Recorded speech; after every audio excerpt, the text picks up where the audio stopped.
Les films, ça sert à ça, à apprendre à vivre, à apprendre à faire un lit.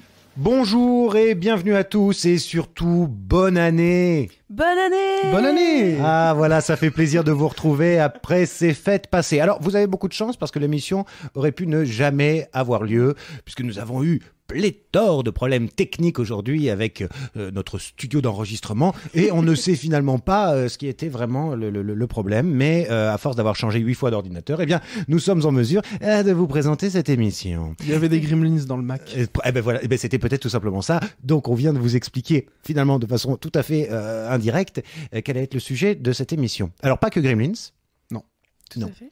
Aujourd'hui, nous avons choisi, pour commencer l'année doucement, puisque l'année 2023 sera certainement pénible, de...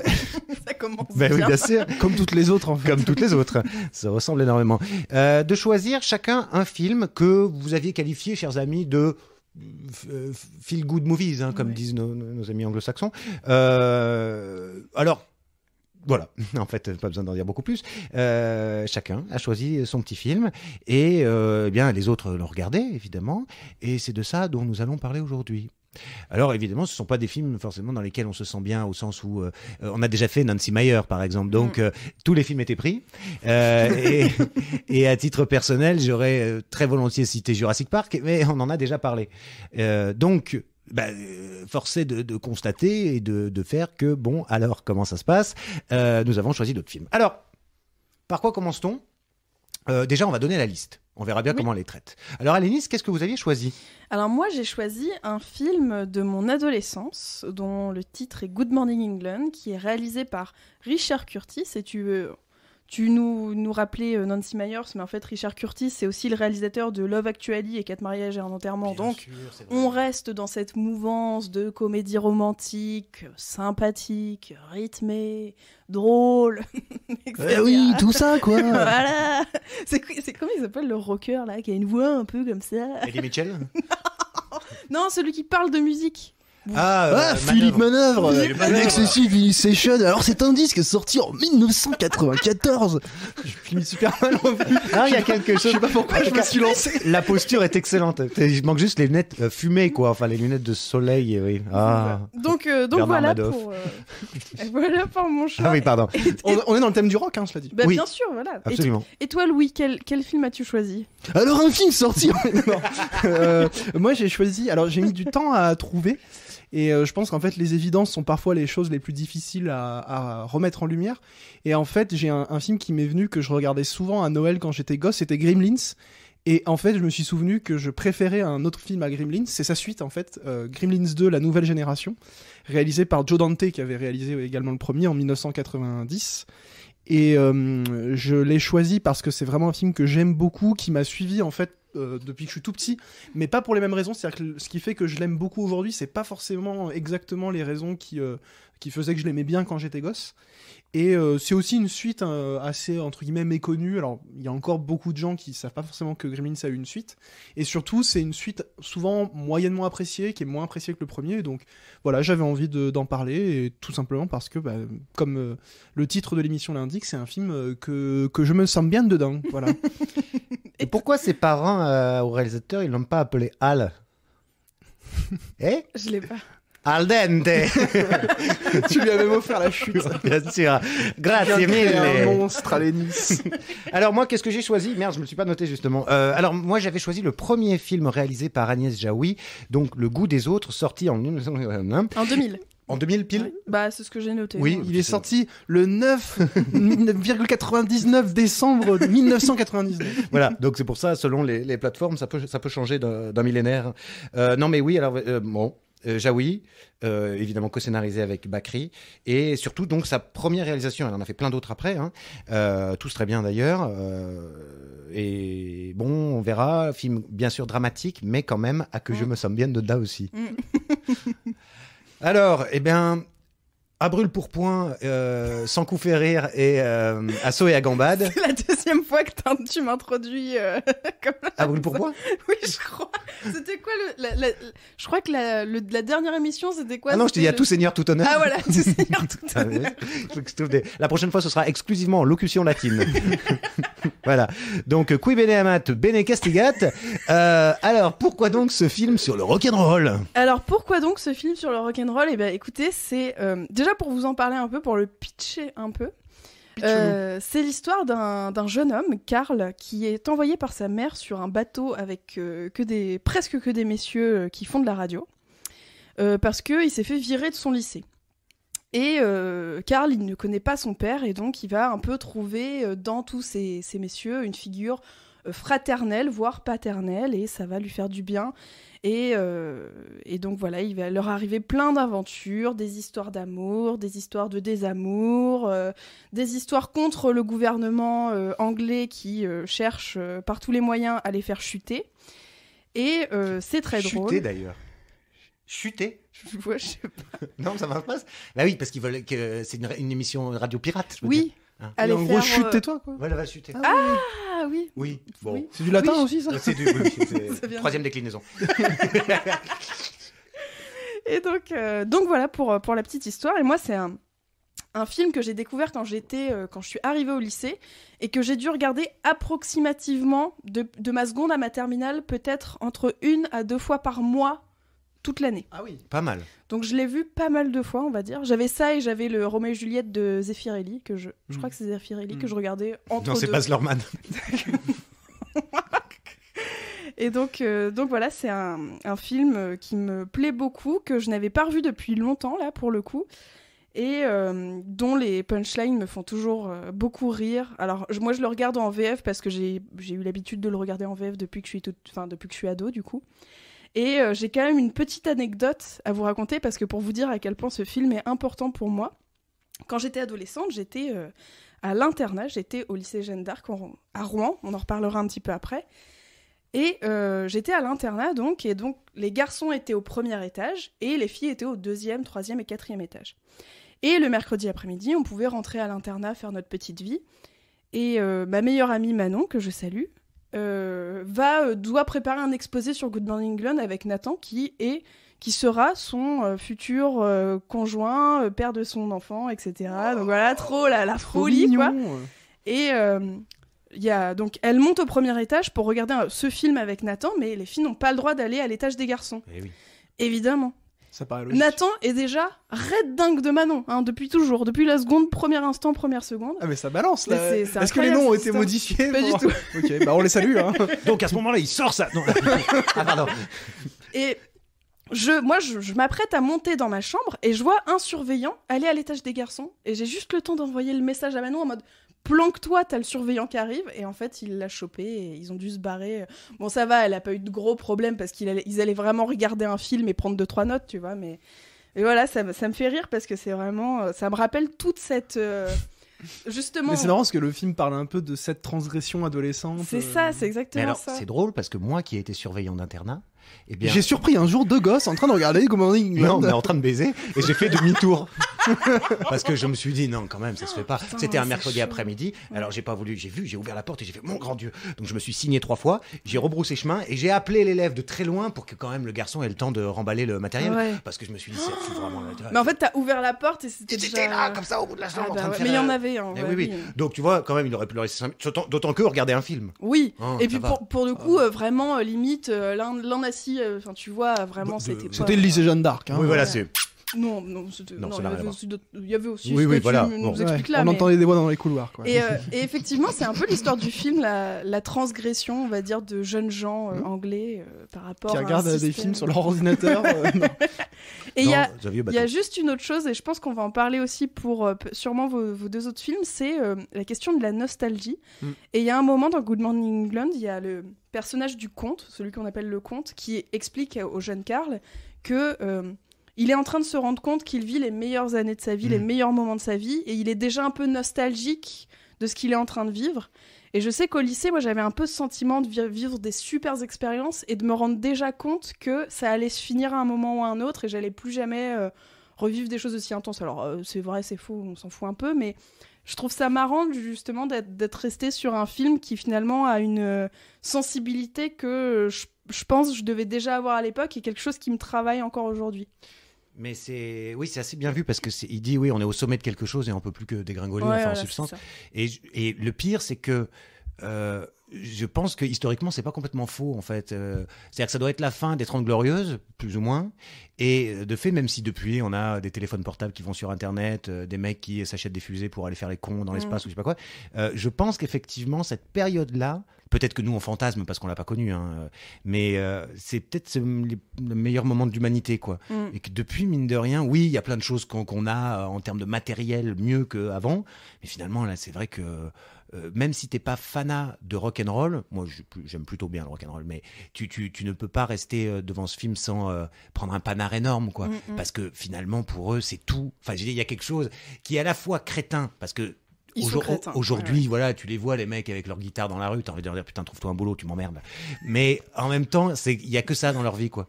Et alors c'est sex, drogue, rock'n'roll, quoi.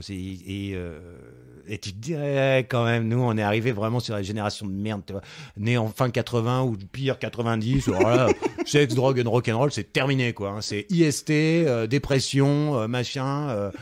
Oui. Une petite années regarde où on est. Oui. Ça confirme tes dires. Bien sûr, on est là. On est réduit à parler entre nous, à faire une thérapie collective et Exactement. à en faire profiter tout le monde tous les 15 jours. En bouffant des chocolats, en buvant des cafés et des bons becs à Haribo. Bon courage si vous êtes encore là. Hein. Déjà, vous faites partie des quelques-uns qui ont écouté plus de 4 minutes. Oui, c'est ça. Alors en plus, oui, thérapie de groupe, mais personne ne nous écoute cette thérapie. Donc, non, bon. alors, c'est faux. Et on Je sens que cette remercie, émission, elle va être arrivée. ceux qui nous écoutent. Oui, c'est vrai, on vous embrasse. Et on vous souhaite une très bonne année. Blague à part, ça a été chouette, hein, cette première partie d'année. Blague à part, oui. Ouais. Et bande à part. Il n'y a plus de fil. Non, il n'y a plus de fil. Non, mais est-ce que c'est une émission un peu particulière parce qu'on parle avec notre cœur. Et puis on est un peu comme sur une radio pirate, on fait ce qu'on veut. Oui, ça reste dans la thématique. Les podcasts, c'est marrant, auraient pu réactiver cet esprit un peu libertaire, quoi, de prise de contrôle des ondes. Oui, alors qu'on est policé, un bordel de merde à cul. Exactement. Et toi, limite, tu es presque l'élément le plus disruptif du podcast français. Oh, il fallait y arriver à le placer, ce disruptif. Disruptifus. Agminus. Papoum. Donc. Alors, peut-être un mot sur la BO quand même, qui est assez dingue. Alors, on retrouve quand même pas mal de standards du rock, mais ce qui est marrant, alors pour ma part, en l'occurrence, si je dois parler d'un souvenir du film, c'est effectivement le film en lui-même qui est, quand on le découvre adolescent, hyper vivifiant. Il y a un côté vraiment, une espèce d'énergie débordante en fait qui contamine le spectateur parce qu'on est complètement pris dans cette histoire, dans ce décor très coloré, les costumes, le rythme, même le montage en fait, qui est parfois assez clipesque. Et quand on passe est ado, rapidement d'une petite histoire à une autre. Voilà, exactement. Et la BO, en fait, ça fait partie de ces bandes originales. Alors, c'est très critiqué par les puristes, mais les puristes ont parfois tendance à oublier qu'ils ont été, comme tout le monde, des enfants dénués de toute culture, et que une connaissance et une culture, ça se construit. Et en fait, pour beaucoup de gens, à mon avis, et je m'inclus dedans, ça fait partie des BO, en fait, qui ont été assez populaires, assez diffusés à l'époque, et en fait, qui ont donné le goût de ce rock-là, c'est-à-dire des standards de cette période-là, qui vont des Who en passant par je crois qu'il y a les Easy Beats, les Turtles, etc., qui sont du coup des morceaux en fait qu'on associe à films qu'on aime bien, et puis avec le temps en fait ça fait qu'on aime bien ces morceaux pour eux-mêmes, on les détache un peu du film, et puis on finit par bien aimer en soi cette musique et ce penchant-là du rock, disons, assez... classique, c'est un grand mot parce que on est déjà plus chez Elvis Presley quand même, hein, mais cette période-là de la musique populaire en tout cas. Et moi j'ai ce souvenir-là en fait de la BO qui a participé en fait à me faire connaître ce rock-là et à me le faire aimer en fait. Donc j'ai un petit peu aussi cette dette-là envers le film. À mon avis, comme dans les années 90, Pulp Fiction avait pu avoir ce rôle sur plein de gens où la BO de Pulp Fiction a fait sans doute aimer des standards du rock à plein de gens qui en fait ne les auraient pas écoutés autrement, parce que c'est des morceaux qui passaient quand même relativement peu à la radio, en dehors des émissions de Philippe Manœuvre, qu'on salue à nouveau. Mais voilà, moi j'ai aussi ce souvenir du film où la BO elle est chouette dans le film, mais elle a aussi eu ce rôle pour moi, et à mon avis pour plein d'autres, c'est pour ça que j'en parle, d'ouverture sur le rock en fait. Complètement. Mais il y a pas mal de films qui fonctionnent un peu comme ça. Moi je sais que je suis très très attachée aux BO en règle générale, et il y a plein de films, enfin moi je sais que dans ma voiture, les seuls CD que j'ai, je dois avoir 95% de BO de films et 5% de comédie musicale, mais du coup voilà quoi, c'est vraiment c'est vrai que c'est un peu déjà tu as vraiment ce souvenir du film que tu as apprécié, et en plus c'est vrai que ça te fait découvrir individuellement, comme tu le disais, des artistes ou des œuvres qui te plaisent beaucoup, quoi. Donc effectivement, pour Good Morning England, ça a eu un petit peu cette fonction-là. Il y a une autre chose que j'aime beaucoup dans le film, il y a deux autres choses même, c'est j'adore vraiment les dialogues entre les personnages, et j'adore les personnages en eux-mêmes. Ils sont très, un peu comme à la Nancy Meyers, ils sont caricaturaux, mais ça fonctionne, quoi. Tous touchants. C'est ça. Ils sont tous touchants. Et puis il faut dire que aussi, là, pardon, le casting de malade, quoi. Ouais. C'est-à-dire, moi je me suis noté, alors Bill Nighy, Philip Seymour Hoffman, Kenneth Branagh, Nick Frost, Chris O'Donnell, Emma Thompson, et j'en Nick oublie Frost, d'autres. moi, il m'a toujours fait rire. Mais il est formidable, lui. Ouais, c'est clair. Et c'est vrai que bon, quand tu te payes un casting comme ça, déjà, t'es à fond dans l'Angleterre, quoi. Enfin, Philip Seymour Hoffman est américain. Bah oui, de toute façon, il joue en américain, je crois aussi. Mais c'est vrai que bon, bah, tu baignes dans cette espèce d'Angleterre à pas de def, avec beaucoup de pluie, mais il n'y a rien à faire. Il y a toujours la magie anglaise avec eux qui est assez dingo. Carrément. Et puis j'ai noté juste... j'ai noté deux petites punchlines, donc en français, parce que je l'ai re-regardé en français, mais le premier m'a fait penser à quand corpulent, mais tout de même magnifique, quand le personnage rencontre Carl, et j'étais en mode, la prochaine fois que tu nous dis un truc sur Jack Black ou sur quelqu'un d'autre, je la sortirai. Ah oui, si on devait faire un bilan, ce serait peut-être un des premiers fils rouges, en fait, de l'émission. Et la deuxième, c'est quand l'espèce de ministre dit à son second, qui peut pas blairer, qu'il vire d'ailleurs, il parle de sa coupe de cheveux, il dit à qui plairait-elle, à part aux aveugles peut-être, je pense même qu'il ressentirait son immense laideur en passant près de vous. Et vraiment c'est des... Oui. Là c'est l'inverse, c'est exactement ce que pourrait dire, un truc que pourrait dire Quentin. C'est ça. Donc vraiment, je sais pas, j'adore cette... je trouve ça, c'est hyper punchy, quoi. Je trouve pas Carrément, le bon mot, ça. mais... Oui. Donc voilà, c'est un film que j'aime beaucoup, que j'ai pris beaucoup de plaisir à revoir, que je trouve super bien rythmé, les scènes aussi bien sur le bateau qu'en ville, que la fin, enfin moi j'adore tout, et c'est vraiment quand ça va pas trop, il y a de la bonne musique, il y a des personnages réconfortants et attachants, et ça marche pour moi, quoi. Ça marche super bien. Ça marche pour moi. Ah, moi je l'ai découvert pour l'occasion. Bon, pour faire ma pute, j'aurais par exemple juste enlevé 5-10 minutes pour raccourcir un poil au nez, mais en revanche j'ai pris beaucoup de plaisir. Je trouve ça extrêmement touchant en fait, et quand c'est touchant, bah t'as même pas envie de critiquer quoi que ce soit, tu te laisses prendre, et ils sont vraiment charmants, et puis t'as envie d'être sur ce bateau en fait, tout simplement. T'as même envie de faire tes premières expériences amoureuses sur ce bateau, en vrai. C'est vrai. Le seul point négatif, c'est quand même... C'est le mal de mer. C'est, avec du recul, je crois que je m'en rendais même pas compte quand j'étais ado, c'est hyper misogyne. Bien sûr. C'est une bande de... C'est ouais, normal. Ils sont vraiment entre couilles, mais bah oui. quand Le j'étais contexte, ado, je voulais enfin, juste être sur le bateau, faire de la radio avec eux, quoi. Ouais, puis le contexte, j'excuse pas le film, hein, mais le contexte historique, en fait, peut-être que le film prend pas assez de recul là-dessus, mais... Libération sexuelle... Mais il y a une libération aussi, c'est-à-dire que les femmes sont bien contentes de venir. Elles sont pas des objets, elles viennent aussi les prendre en tant qu'objets. C'est-à-dire que c'est des sortes de petites stars du truc, elles se font plaisir. Il y a quelque chose de tout le monde se donne, quoi. Ouais. Et c'en est tellement drôle que voilà, bien sûr qu'aujourd'hui dans ce monde policier, on est là à faire machin. Mais la scène où il va se planquer dans la salle de bain pour que l'autre aille baiser la nana à sa place et que finalement elle allume la lumière. Mais c'est bien sûr qu'il y a un côté, ça pourrait être sordide. Ouais. Voilà, tu dis pas, ce serait en fait aujourd'hui on dirait c'est du viol parce que elle voulait coucher avec le gros, elle se couche avec le maigrelet. Mais sauf que là, il y a cette espèce de truc, on sait pas, on n'y était pas dans ces années 70, mais t'as un peu l'impression que de toute façon tout le monde couchait avec tout le monde et que c'était bien sympa, et puis bon voilà. Et puis même dans le film, t'as cette espèce de bonhomie en fait qui englobe tout ce questionnement là, je trouve quand même, malgré tout. Donc il y a peut-être juste le fait que la grosse star du bateau fait venir la nana qui se marie avec l'autre pour pouvoir la garder. Bon là c'est vrai qu'on dit oh, merde, parce qu'on apprend la chose en même temps que lui. On dit ah salaud, bon là c'est pas gentil, parce que là c'est moral. Quand c'est que physique, en fait, c'est que du cul, on s'en fout, quoi. Dans ce contexte, en tout cas. Dans ce contexte, oui. Tout le temps. Comme on a dit qu'on voulait essayer de resserrer un peu. Oui. Resserrons. Et passons à Gremlin. Le Gremlin. Le lieu où on prend des décisions fort importantes en ce moment. Sur la place rouge. Voilà.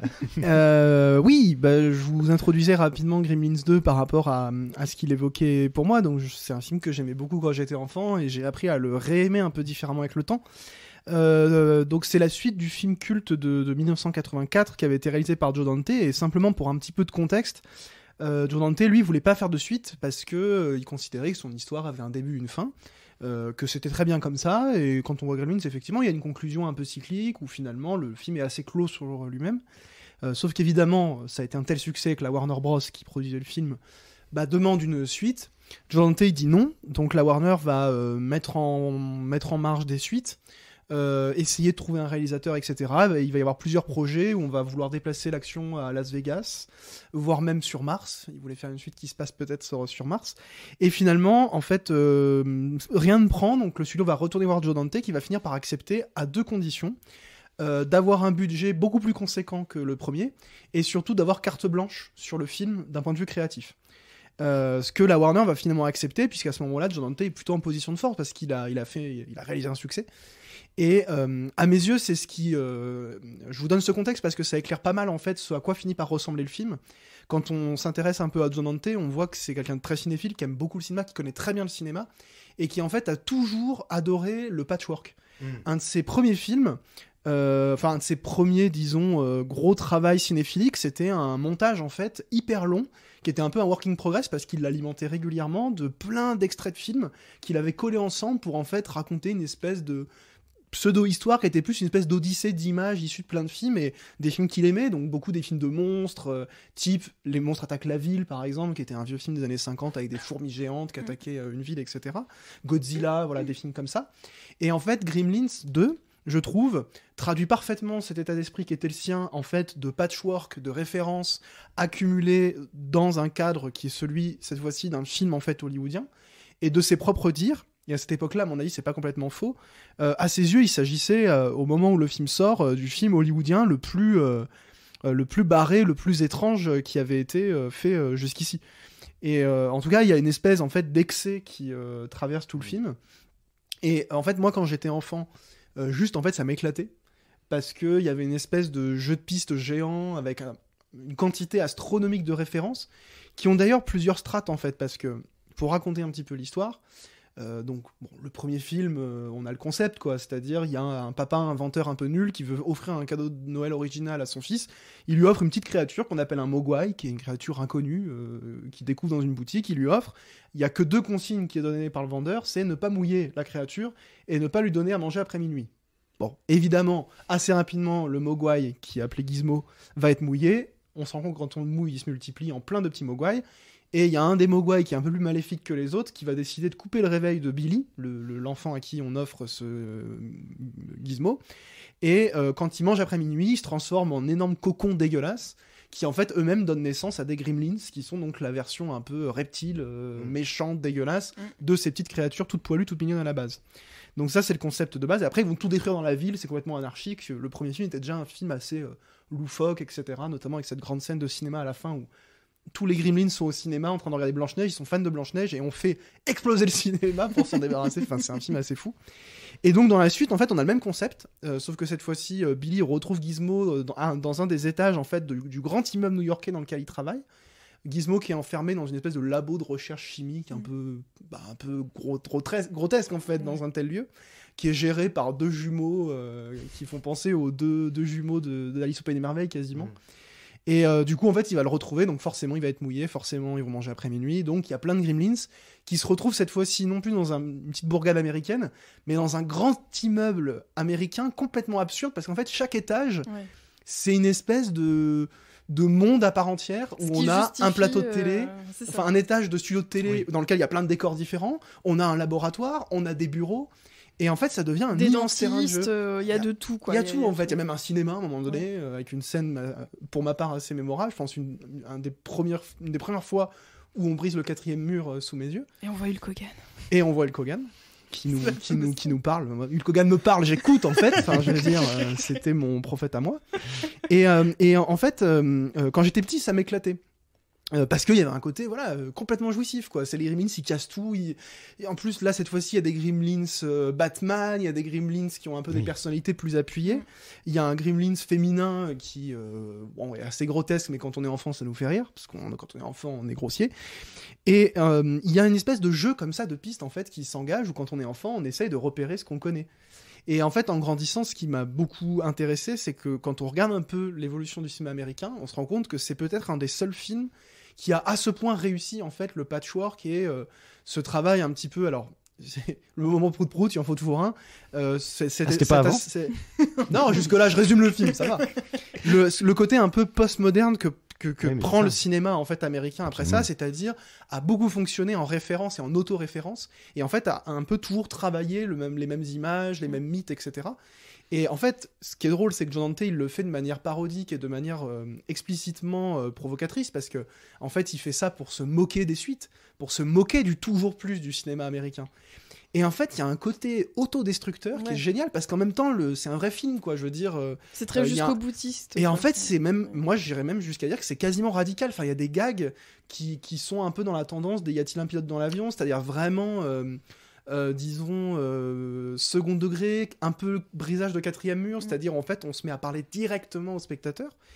Et dans le cadre du cinéma hollywoodien, etc., je trouve ça assez dingue qu'en 90, ce soit à ce point abouti. Et surtout qu'à mes yeux, ça n'a jamais été dépassé. Et pour moi, par exemple, si je devais donner une perspective, ce serait une version réussie, parce que hyper fertile, et en plus hyper drôle, qui se prend pas trop au sérieux, d'un film comme Ready Player One de Spielberg, qui en fait fait un peu la même chose, mais de manière hyper sérieuse premier degré, et où là, je trouve ça juste, en fait, d'une lourdeur folle, et où surtout, on se dit, en fait, il n'y a pas de réinvention.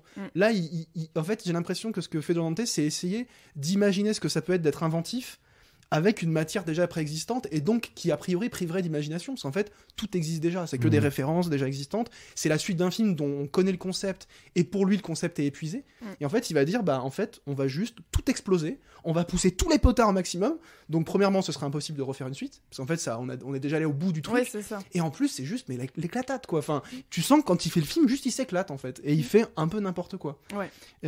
Et je note juste pour terminer la présence de ce cher et adoré Christopher Lee, qui pour moi synthétise bien le truc, parce qu'il joue un rôle de scientifique un peu méchant qu'on pourrait voir dans d'autres films, et en même temps bah, tout à coup juste sa présence ça devient le Dracula de la Hammer, etc. Complètement. J'adore J'adore cette manière dont Joe Dante travaille en fait la matière de l'histoire du cinéma populaire en faisant un truc où juste en fait on y va pour s'amuser, et c'est pour ça que je l'ai choisi comme feel good movie, c'est que pour moi c'est une grande cour de récréation, mais qui en même temps parle du cinéma américain, parle de ses dérives, et à mes yeux un des seuls films, en tout cas c'est le premier qui me vient en tête, quand je dois trouver un exemple de film américain qui a complètement conscientisé que le cinéma américain était en train de devenir, et qui sans cynisme a compris que le seul moyen de le sauver, c'était peut-être de s'amuser avec ce cynisme pour le détourner.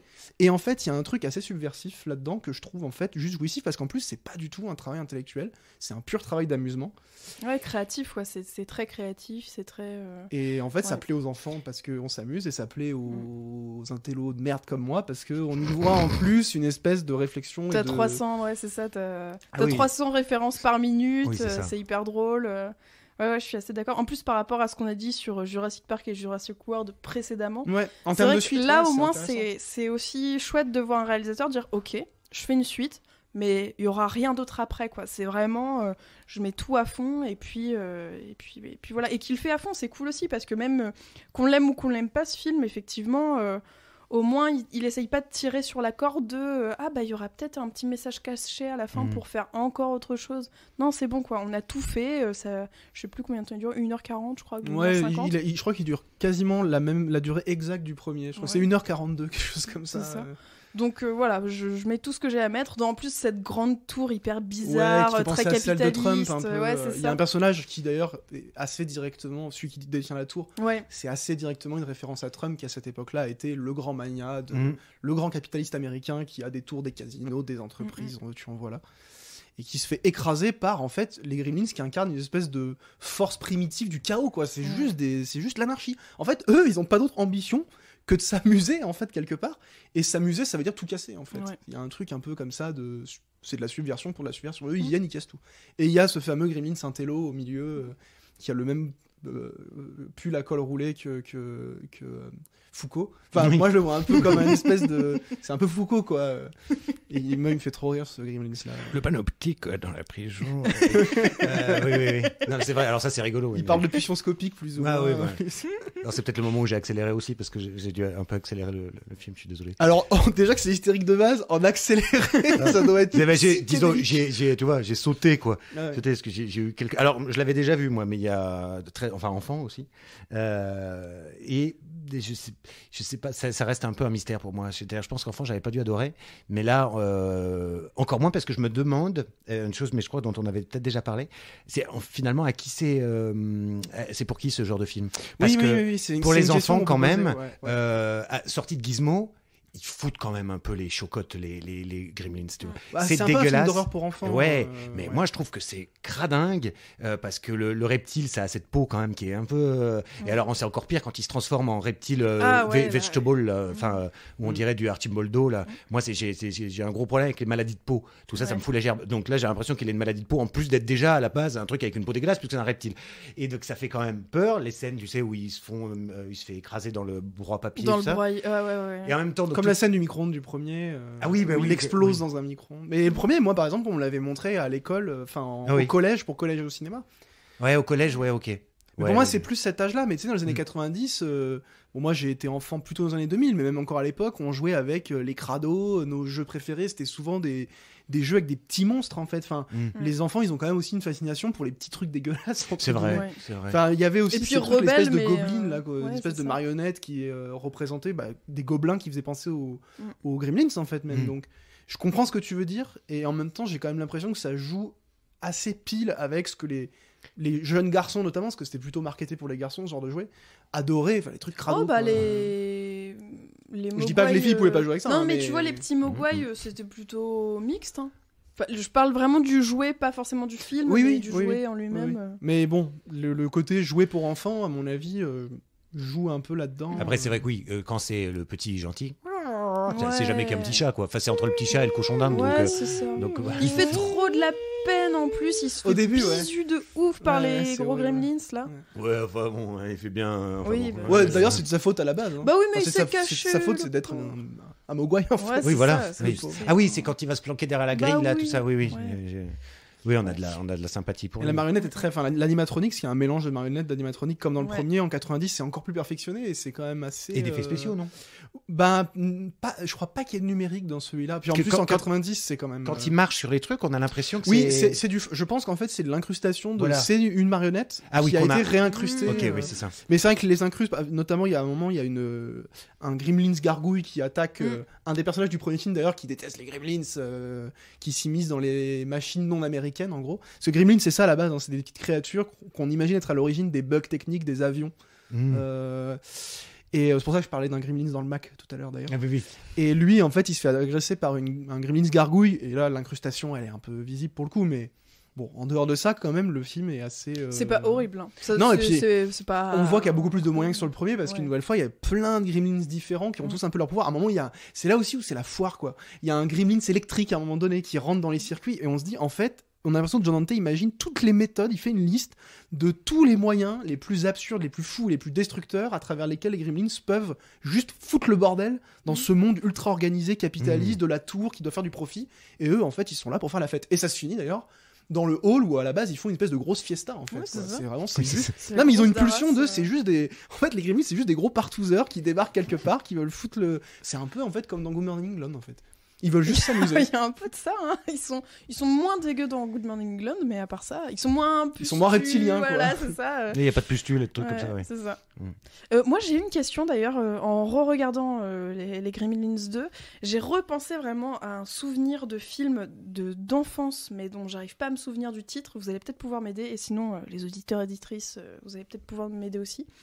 J'ai le souvenir d'une scène avec un espèce de, je sais pas si c'est un espèce de Gremlins gobelin qui entre dans la chambre d'un enfant et qui essaye de l'étouffer.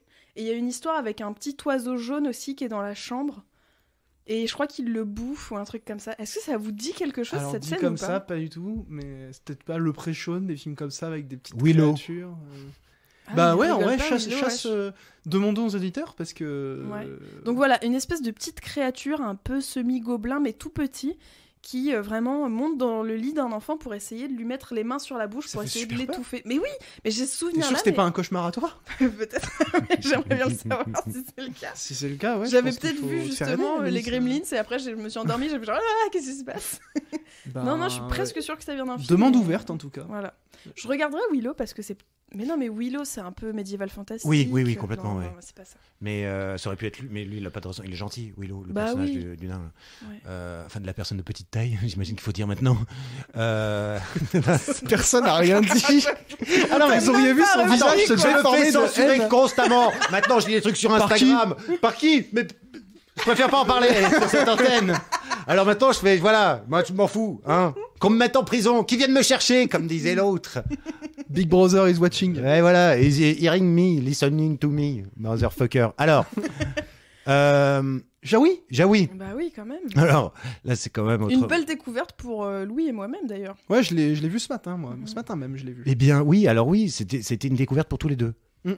Alors, bah, je suis vraiment ravi, puisque comme ça vous ouvre la perspective de voir les autres qu'elle a réalisés par la suite. Donc, on disait...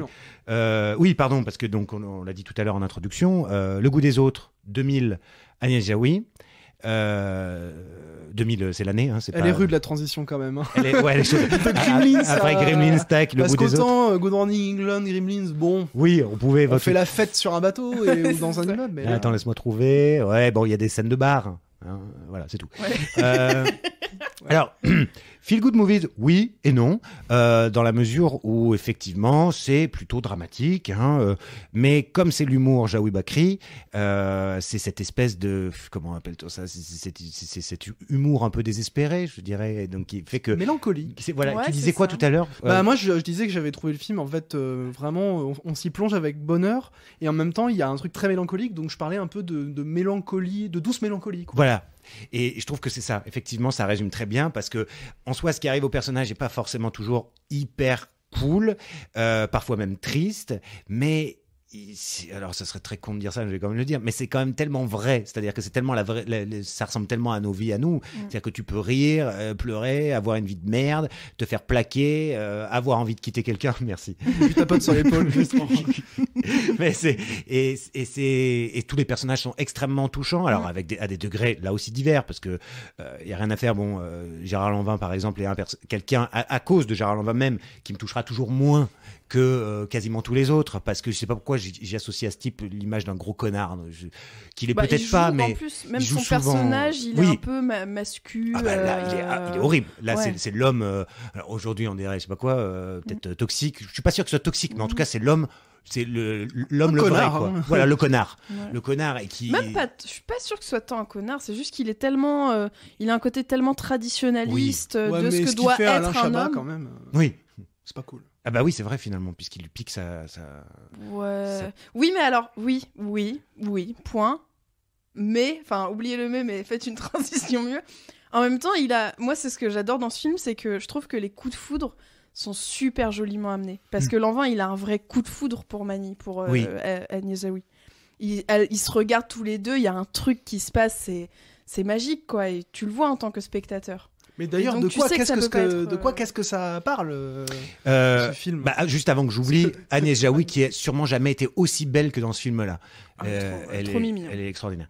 Bah, de quoi ça parle? Le problème, c'est que alors là, c'est un film avec des C'est quasiment choral, en des fait. histoires. Oui, c'est ça, des histoires parallèles, mais qui bouclent, puisque les gens se rencontrent. Par quoi on commence? Il faudrait savoir par quoi. Il y a un peu deux intrigues Oui, parallèles. il y a celle du chef qui ont comme d'entreprise. pivot justement Ouais. Ce bar. ce bar en Oui. fait. Ce bar-restaurant. Alors, c'est un chef d'entreprise qui est, bon, on va dire un vieux beauf, hein, que tout emmerde. Bakri. Et alors, oui, on va dire, ah, bah tiens, comme c'est étrange, il joue ce rôle. Oui, mais sauf qu'il le joue très bien et on vous emmerde. Ah oui. Non, mais parce que tu sais bien, comme il est convenu de dire que Bakri, il a finalement toujours un peu joué le même rôle, ce qui est vrai. Bah, quand on Sauf fait bien que- quelque chose, pourquoi? Voilà, hein, un boulanger, on lui dit pas, bah, pourquoi tu vends pas des écrevisses? Voilà, donc Ouais. ferme-la. Alors ça dit, je connais un boulanger. Oui, qui met des écrevisses dans son pain de campagne. Donc c'est pour ça. Non, alors bon, lui, tac, ça va pas en fait. Finalement, c'est une vraie déprime, hein, qu'il est en train de traverser. Et il va tomber amoureux de sa prof d'anglais qui se trouve être une tragédienne, donc Anne Alvaro. Et puis, ce serait quoi l'autre histoire en parallèle? Celle Bah, de- c'est en fait, ça part de son chauffeur et son garde du corps. Voilà, qu'il a Qui- temporairement. Alors le chauffeur, il l'a tout le temps. visiblement, mais le garde du corps, c'est avant la signature d'un gros contrat, il doit être protégé. Et donc, alors, les assureurs qui demandent à ce Voilà, qu'il y ait un c'est garde ça. du corps. Alors le chauffeur, le garde du corps, c'est Lanvin, donc balèze, tout ça, très séducteur. D'ailleurs, il fait le compte du nombre de nanas avec qui il a couché dans sa vie. Il arrive à quelque chose comme 300, 350. Là où il est avec le chauffeur, qui est plus timoré, qui est joué admirablement par Chabat, et qui lui arrive quand même, je crois, à quelque chose comme 50. Donc c'est pas déshonorant. Belle perf. Ouais. Et mais bon, alors lui, qui vraiment a, en termes de capacité de séduction et de compréhension de la chose, a l'air d'avoir plutôt 14 ans que 35. Et donc lui est un peu tristoun. En fait, il se fait tromper allègrement par sa copine qui est aux États-Unis, mais il pense que non. Enfin, bon. Tous ces personnages sont un peu tristes. Il y a la femme du chef d'entreprise qui est très con, mais en même temps tellement touchante parce Ouais. Elle est gentille. Ouais, Et qui est persuadée d'avoir du goût en décoration. Ouais, c'est Et horrible. là, ça c'est un Ouais. truc très humour. Dans l'humour le film développe beaucoup cet humour-là, c'est-à-dire qu'en fait, elle est dans son salon et juste elle parle de quelqu'un qui a aucun goût pour décorer. Et juste le fait que ce soit filmé dans ce décor-là et qu'on comprenne que ce soit son salon, c'est drôle. Et il n'y a pas besoin de l'appuyer, quoi. Non. Ouais, C'est-à-dire que le plan fixe lui-même porte en lui un décalage la entre le vanne. dialogue et le décor C'est qui est ça. assez drôle. C'est terrible, c'est terrible. Et après, voilà, c'est assez triste, c'est assez cruel par moments. Ce qui est assez balèze, et je crois que Jaoui là-dessus et Bakri réussissent bien, c'est qu'ils ont non seulement une forme d'autodérision évidente, mais ils savent d'où ils viennent, et je crois qu'ils sont capables quand même de critiquer le monde dont ils viennent. Parce que, on va pas se mentir, Jaoui Bakri, c'est un duo qui est connu depuis le théâtre. Donc ce sont des gens du théâtre, et du théâtre subventionné, en particulier, sauf erreur de ma part. Et les gens de ce milieu-là, alors qu'on connaît plus ou moins, que moi je connais bien, peuvent être quand même Plus, moins que plus. de parfaits salopards. Enfin, des gens extrêmement... c'est des gens refermés sur eux-mêmes, et les artistes en général, c'est un peu chiant, faut pas se mentir. Hein. C'est-à-dire qu'ils oublient un peu qu'il y a un vrai monde et que il y a des gens qui travaillent dans des trucs qui sont moins marrants qu'eux. Et là, ils sont infects, en fait. Et il y a énormément une grande partie du film qui montre comment on se fout de la gueule de Bakri parce que c'est facile. Parce qu'il est con, mais parce qu'il est con aussi, parce qu'il n'est pas de ce milieu, donc il comprend pas les refs. Tout le moment où ils essaient de lui faire croire que Ibsen, que Tchekhov, Strindberg, c'est c'est hyper marrant. Parce qu'effectivement, il est lourd, il fait des blagues de cul, il est ridicule, il n'est pas à sa place. Ouais. Néanmoins, à la il fin... est moins cynique qu'eux, en fait. Et oui, c'est pour alors, ça que tu t'attaches à il est beaucoup moins cynique, et c'est exactement ça. Il est beauf, mais c'est pas un. Il est très maladroit. Au début, Oui. il est plutôt montré comme un connard. Enfin, il est très sec avec Oui. ses collaborateurs. Assez désagréable, en fait. Mais il a pour lui, au niveau du scénario et de la manière dont le personnage est construit, de ne pas justement être cynique et en fait, au fond, de ne pas prendre les gens de haut par principe. C'est juste qu'il est hyper rustre, en fait. Oui, Ouais. c'est ça. Ce que sous-entend le film, c'est qu'il vaut mieux être un rustre qu'un sombre connard qui a Pédant, conscience de l'être, en fait. Ouais, c'est ça. Et moyennant quoi d'ailleurs, pour le coup, c'est peut-être l'histoire qui finit le mieux. Enfin, il y a Alain Chabat qui rentre dans un petit orchestre et qui arrive enfin à jouer correctement de la flûte traversière parce qu'il doit jouer juste C'est deux quand même notes. le plan final, hein. Ouais. Non, mais ça, c'est hyper chouette d'avoir fini là-dessus. Et la musique est cool. Bah oui, c'est quoi? C'est Edith Piaf, non? C'est non, rien Oui, de rien. C'est ça c'est qui Edith joue Piaf, ouais, sur un c'est petit, ça. ouais, il joue sur un petit orchestre J'avais pas reconnu. d'harmonie. Là. Et Bakri, qui finalement, on comprend, a quitté sa femme et il va se passer quelque chose avec cette tragédienne contre toute attente, puisque c'est elle qui se trouve à l'attendre et qui va sourire à la fin. Elle cherche dans le public après la représentation de sa pièce de je sais plus quoi, d'Ibsen, je crois justement. Ouais. Et elle sourit qu'au moment où enfin elle le voit. Alors là, il y a quelque chose de magique parce qu'on dit finalement tout est possible, parce que tout est possible en vrai dans la vie. Ça, c'est une chose qui est réelle. Et qu'il a retrouvé de sa noblesse, ce personnage, et notamment quand il l'envoie chier en fin de compte et qu'il lui dit vous pensiez vraiment que j'ai acheté cette peinture ou que je lui ai fait faire ça pour vous impressionner, ouais. ça vous a pas traversé l'idée une seconde que je puisse tout simplement aimer cette peinture? Et l'autre, elle part la queue entre les jambes parce que là, comme elle est pas idiote, elle est mortifiée. Bien sûr qu'elle a été une salope en fait de croire ça. Bah oui. Et c'est hyper abaissant pour lui, c'est hyper humiliant. Donc c'est hyper dur en fait toutes les situations entre ces personnages, mais je sais pas, ça fait quand même que c'est un film qu'on peut voir et revoir. Je sais pas trop dans quel but, si c'est pour se faire du mal ou se faire du bien ou les deux. Non, parce qu'au final, ce qui pour moi justifie, genre je suis un prof, donc je justifie la pertinence de ton propos. Non, mais pour moi, ce qui fait qu'effectivement, Feel Good Movie, ok, c'est que le film en fait amène quand même au fur et à mesure l'idée que ces barrières-là peuvent tomber, ou en tout cas se réduire, parce qu'une des qualités du film, c'est de ne pas verser non plus dans le... La fin est plutôt ouverte, c'est-à-dire qu'en fait, on quitte quand même les personnages sur un non-accord des émotions, c'est-à-dire que elle, aux dernières nouvelles, elle ne l'aime pas, mais elle s'est, d'un point de vue amoureux, mais elle s'est ouverte à quelque chose. Et c'est un peu l'idée du film, en fait, c'est qu'il y a des rapprochements qui sont possibles, qui sont pas simples, et qui vont pas, qui versent pas tout de suite dans le mélodrame ou dans le téléfilm où en fait à la fin tout le monde est amoureux, mais simplement il y a des rapprochements possibles, simplement en fait quand on se met à écouter, à s'intéresser à l'autre en fait. Parce que lui c'est ce qu'il fait, c'est-à-dire qu'il est rustre etc. Et en fait il va au théâtre et il y a une scène assez clé et en même temps qui est voilà très, enfin c'est très pas grossier mais Oui, c'est appuyé, quoi. Très appuyé ce qui se joue, c'est-à-dire qu'en fait elle déclame Bérénice, enfin elle joue Bérénice de Racine, et en fait sa manière de déclamer, lui ça le touche de manière primitive. En fait c'est vraiment, genre, il comprend pas spécialement la pièce, c'est un truc primitif il trouve ça beau en fait. Et ça le touche, bah, comme en fait une œuvre d'art devrait toucher, et comme d'ailleurs Racine peut toucher n'importe qui, parce qu'on peut trouver tout à coup à l'intérieur quelque chose de beau, alors qu'il y en a qui veulent nous faire croire qu'il faut tout comprendre, etc., et que c'est beau que si on a compris tout le contexte, etc. Donc là il y a une approche hyper primitive de l'œuvre, et en fait il va s'intéresser à elle, il va tomber amoureux petit à petit. Je pense même pas qu'au début ce soit un coup de foudre d'elle en fait. Bah, c'est qu'elle dégage un truc qui le fascine en fait, et il finit par vraiment tomber amoureux. Et en fait, lui, il va aller vers elle. C'est-à-dire qu'en fait, donc c'est de la drague aussi, il y a une certaine lourdeur, mais il va s'ouvrir à son monde à elle. Il va essayer de faire des efforts sur les codes, etc. Il va s'intéresser, il va faire l'effort d'aller lui dire « j'ai aimé ce que vous avez fait, j'aime pas le théâtre ». Alors, il est maladroit, j'aime pas le théâtre, mais ça, j'ai bien aimé. Et alors qu'en retour, eux ne vont jamais vers lui. Et c'est pour ça que je trouve que le film peut être touchant et rentrer dans cette catégorie, c'est que c'est quand même l'histoire de gens qui comprennent en fait un petit peu mieux l'altérité. C'est une histoire d'altérité qui se réduit à mesure que le film avance, et en plus il a le mérite de pas être trop à la fin disons lourdingue sur sa conclusion. Il y a un truc assez ouvert, même si et puis tous les personnages, oui, bien sûr. Et puis tous les personnages évoluent pas de la même façon. C'est-à-dire que le copain d'Anne Alvaro, donc Vladimir Yordanov, qu'on a perdu d'ailleurs cette année, je crois, ou l'année dernière, je sais plus, qui est mort. Enfin bref, j'adore cet acteur, qui lui finalement reste un peu un salopard jusqu'au bout, parce que lorsqu'à la fin, elle lui demande s'il vient, donc Bakri, je me souviens plus du nom du personnage, c'est pas Cassar, c'est Castella.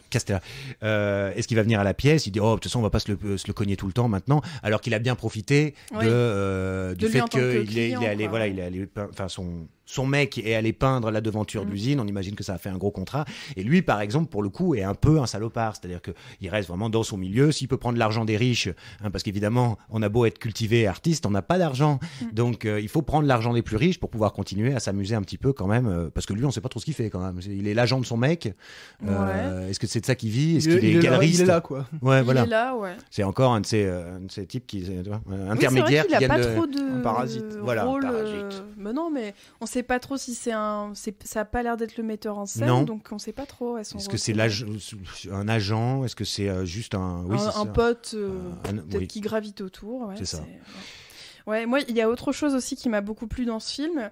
Là où dans Good Morning England, ça me parlait de quelque chose que je vivais quand j'étais au lycée, là j'ai découvert qu'en fait il y a plusieurs plans qui sont filmés à Rouen, et donc le lycée Jeanne d'Arc était à Rouen, et donc notamment quand on voit la devanture du théâtre des Deux Rives, bah moi j'ai j'ai des souvenirs. En plus, pour le côté, ça marche trop bien, c'est un truc de fou, mais j'étais en terminale avec une classe théâtre, et donc je les accompagnais au théâtre.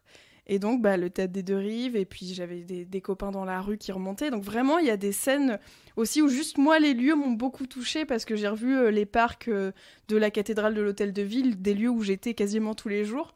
Donc, et en plus, avec cette problématique en fait, il y a des gens qui sont déjà dans un milieu un peu artistique par leurs parents ou leurs trucs comme ça. Il y en a qui te prennent un peu toujours de haut, tu vois, qui se sentent toujours un peu meilleurs que tout le monde. Et puis, il y a les gens plus rustres ou qui viennent d'un milieu plus classique, on va dire, plus modeste, et qui peuvent être intéressés soit par des personnes, soit par la culture en elle-même. Et t'as toujours un peu ces deux mondes, quoi, qui ont du mal quand même à s'entremêler. Donc moi, en plus, pour le coup, je pensais pas que ça me provoquerait ça, mais ça m'a aussi provoqué la nostalgie de cette époque... grâce à ces lieux, tu vois, que j'ai revus et que j'étais en mode... Du coup, c'est un peu... J'ai profité du film, mais aussi, j'étais en mode... Alors, ils doivent être où, là, dans Rouen, à peu près? C'est comme quand il y a un film à Lyon, tu vois. Moi, je suis toujours fou quand il y a un film qui se passe à Lyon. J'ai vu Alice et le maire au cinéma, et tout le monde était... Oh, c'est vers Jean-Christophe, là, tu connais là. Oh, putain. Mais oui, mais parce qu'il y en a marre, tous ces putains de films qui se passent toujours à Paris. Ah, ou mais à oui, New York. ça, par contre. oui. Alors quand c'est là, et tu dis, Ouais. ah putain, mais c'est la place Bellecour. Ah, Nous, ici, on lutte pour la décentralisation mais cinématographique. surtout qu'il y a plein de villes magnifiques. Et là, tu vois. Et même des villages, enfin, même Et la des campagne villages, bien française, sûr. trop peu filmée. Et c'est ce qu'on disait hors antenne tout à l'heure, enfin ce que tu disais Louis, c'est que ce n'est pas particulièrement appuyé, bilan des courses. Non. Moi j'avais Oui. pas encore tilté, pourtant je l'ai vu un certain nombre de fois, que c'était pas À Paris. même s'il y a des moments où c'est clair que c'est pas à Paris, mais il y Oui. a d'autres... Et en fait, visiblement, tout se passe en Normandie. Alors et- tout n'a pas été filmé en Normandie, Oui. mais les gros lieux, c'est quand même, enfin quand t'es rouennais ou quand t'es normand, tu reconnais quoi. Donc ça fait plaisir aussi, ça. Et que ce soit pas appuyé comme une espèce d'argument de on a décentralisé le truc pour quasiment comme feraient des théâtreux quoi. C'est Oui. gros, Ouais, c'est on ça. est allé voir du côté des gueux, bah dis donc, Oui, c'est ils ont ça. des ressources. Hein. Et puis pour montrer que finalement, quand Oui. tous ces, enfin, Les les, Rouen, les pas gros les gueux, connards, hein. ils sont autant parisiens Voilà. que. Enfin, il n'y a pas besoin de faire un film comme Becker, par exemple, là, Dialogue avec mon jardinier ou je sais pas quoi, c'est qui appuie ce genre de truc. Oui, il fallait que je le place, celui-là, ça fait des années que je le déteste. Coucou papa, c'est son film préféré. Vraiment en plus. C'est vrai. Oui. Oh, je suis désolé, mais c'est épouvantable. On fera peut-être une émission spéciale là-dessus. Mais non, Moi, mais je voilà. l'inviterai. J'étais content d'apprendre que oui, en fait, ça a été un peu délocalisé, et que Ouais. bah, finalement, les artistes péteux, il y en a pas qu'à Paris, quoi. Ouais. Mais bon, on vit à Lyon, donc on sait quand même de quoi Oui. on parle. hein. Bah on en fait partie donc. Non, moi je trouve pas. Oh, j'ai touché une corde sensible. Non, bah, moi, j'ai vieilli, j'arrête de me la péter, surtout que maintenant. Ouais, tu vois, j'ai pas Alors trop que de raison. tu pourrais parce que tu as beaucoup de succès par ailleurs. Oui, oui, beaucoup de succès. comme l'émission d'ailleurs. Oui, voilà, et à peu près égal. Donc, c'est dire que je peux vraiment me la péter. Pardon. Oui. Si on a terminé, justement, on peut peut-être enchaîner en parlant un peu de ton actu, si tu veux bien. Non. Ah oui, alors oui, mais en vitesse, hein, parce qu'on boucle Parce que après. comme t'es notre star de l'émission, c'est- faut c'est quand le même bouclage, qu'on en on profite, boucle là-dessus. C'est le quoi. bouclage de la boucle. Alors, à l'heure où sera diffusée cette émission, on vous a souhaité de bonne année, donc on est en début janvier. Et, Vous avez beaucoup d'argent de Noël à Voilà, dépenser. c'est voilà, ce que vous avez eu des étrennes et autres colis fichiers ou cadeaux à revendre. Bref, il reste encore pour, je sais pas, une semaine, 2 semaines, quelque chose comme ça, une souscription possible sur Ulule pour mon prochain livre qui traite de John Cassavetes. Alors évidemment, le livre, une fois sorti, il sera dans aucune librairie, mais je veux dire, vous pourrez le commander dans toutes les librairies. Dans les bonnes librairies. Dans les bonnes librairies, comme on dit. Les bonnes crèmeries. Mais en revanche, vous avez la possibilité de pouvoir le précommander. Et sur Ulule, c'est toujours mieux parce que vous le commandez en fait directement à l'éditeur, donc il n'y a pas de perte de les libraires qui prennent un pourcentage, etc. Et surtout, il y a plein de versions différentes du livre qui vous sont proposées. Bon, mais ça sera vrai encore après. Mais aussi, quand on commande sur Ulule, il y a des goodies. Donc on peut Vous avoir... avez des badges avec la tête de Quentin. Non, c'est avec la tête ou de Gina Roland ou de Cassavetes. Ça c'est stylé. Donc franchement, ils sont classieux. Et des très jolis marque-pages, parce qu'il fait aussi des super marque-pages. Alors voilà, c'est pas des goodies de l'enfer qui tuent, mais je veux dire, moi je suis toujours Vous très avez une content. figurine taille 1, échelle 1 de John Cassavetes en train de diriger ses acteurs. Ouais, Génial. on a fait faire ça en marbre. Donc les frais de port sont un peu élevés parce que ça fait 7 kilos en chaque figurine. Mais bon, voilà. C'est un livre, en tout cas je peux dire une chose, c'est que il est hyper beau. Donc c'est un livre il n'y a même pas tant trop beaucoup de textes à lire. Et il y a surtout beaucoup de très beaux photogrammes parce que tous sont extraits des films. Et voilà, Jean-François Jeunet, mon éditeur, a fait un travail remarquable là-dessus. Donc achetez-le. Et puis tant qu'à faire, acheter la version de luxe qui coûte 45 €. Mais sinon, il y a des versions moins chères, bien entendu. Et pour la première fois, il y aura même une version audio que votre serviteur, comme dirait Emmanuel Macron, fera. Avec quel accent? Avec l'accent du Midi. Le seul et l'unique. Voilà. Merci d'avoir fait la réclame. Et ça va être le livre de l'année. On peut déjà le. Ouais, tout à fait. Ça prix Goncourt, non? Il est passé, lui, déjà. C'était quoi, déjà? Oui, non, mais l'année prochaine. Ah, il y en a. Oui, c'est chaque année. Ah, il y en a encore un? Oh, putain. Tous les ans, c'est. Mais c'est encore mon anniversaire? Il va encore nous fitre un Nobel ou je ne sais quoi. Enfin, bon. Donc voilà. Eh ben, voilà. Moi, j'ai une toute petite reco. Mais bien sûr. Je suis en train de regarder Killing Eve actuellement, qui est une série que j'aime pas trop finalement. Ouais. Voilà, tu vois, je t'en avais- Super la Ronco. Ouais, Ouais. voilà. C'est pourri, la regardez Non pas. mais ouais, non, c'est pas terrible. Mais par contre, c'est un peu sur. Bah non, mais faut. Non, mais t'as Non, raison. mais c'est drôle de commencer une Ronco comme ça. Mais... Mais justement parce que ça Ah. c'est un peu la même vibes d'une série que j'aime beaucoup et qui n'a pas eu la chance d'avoir une suite, mais les premières saisons sont très bien. C'est Utopia. Louis, tu connais, je crois. Bah la série anglaise. Oui. Ah bah oui. Avec une BO de Cristobal Tapian de Verre absolument. On parlait des bandes originales. Ouais. C'est une des BO que j'écoute le plus depuis longtemps. C'est vrai que j'aime beaucoup la musique incroyable. du générique aussi. Et je me souviens plus tout à fait de l'histoire parce que c'est très mystérieux, très bordélique. cryptique, voilà, c'est ça. Et surtout, c'est très théorie du complot. Il y a des trucs très actuels, un peu flippants sur Ouais. les vaccins et tout. Bah voilà, ouais. Moi, je me C'est souviens- sur quel canal? Plus. Très bien. Moi, je crois en plus que c'est dispo sur Perche. Mac. Mais attends, on parle de la série anglaise sur des théories du complot, vaccins, Oui. avec des. Ça commence c'est dans très un jaune. truc de BD. Oui, c'est Oui, ça, c'est ça, c'est c'est très ça. coloré. Donc voilà. une série jaune sur Canal+. C'est Alors, pas les Simpsons. Hein. putain, mais c'est horrible. À chaque fois, c'est des séries que j'aime beaucoup, mais j'arrive pas à les pitcher correctement. Ah mais par contre, non mais quoi. Utopia c'est impitchable parce que c'est volontairement un bordel immense parce que en fait c'est une histoire de théorie du complot en fait. Ouais. Donc il y a plein d'embranchements. Bah d'ailleurs c'est Marocco aussi, voilà. Utopia, c'est Ouais. très chouette. Eh bien voilà, eh bien écoutez, merci pour ces recommandations. On a débordé, mais on est encore bon. On vous embrasse chaleureusement sur ce mois de janvier. Enfin, on vous embrasse pas sur le mois de janvier, mais on vous embrasse sur les joues, où vous voulez d'ailleurs, on s'en fout. Pour le mois de janvier, on se retrouve très bientôt pour je sais plus quoi. Allez, salut les gars. Salut. Bisous. À bonne année. bientôt. Encore bonne année.